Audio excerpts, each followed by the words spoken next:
Welcome to Blizzard Fire. We hope this video helps fire up your solution.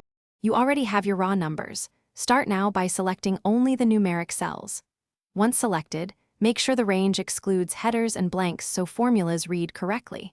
You also decide whether you treat the data as a sample or entire population. This affects the formula choice. First actionable step. Click an empty cell where the standard error will appear, then type an equals sign to begin the function. Do this immediately so you can build the correct formula in the next step. Now enter the combined formula that computes standard deviation divided by the square root of the sample size. For a sample, type equals stdev.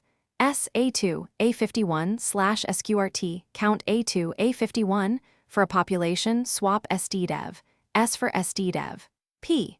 Once done, press Enter to calculate the standard error in your chosen cell. If you plan to copy the cell, make sure to use absolute references like $1.2, $1.51 so the range stays fixed.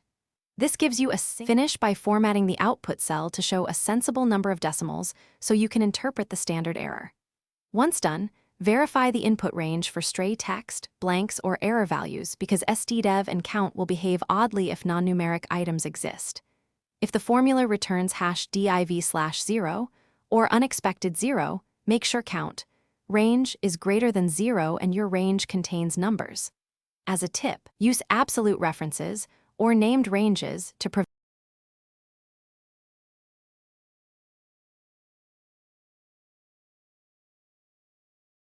Thanks for watching. If you found this helpful, don't forget to like and subscribe.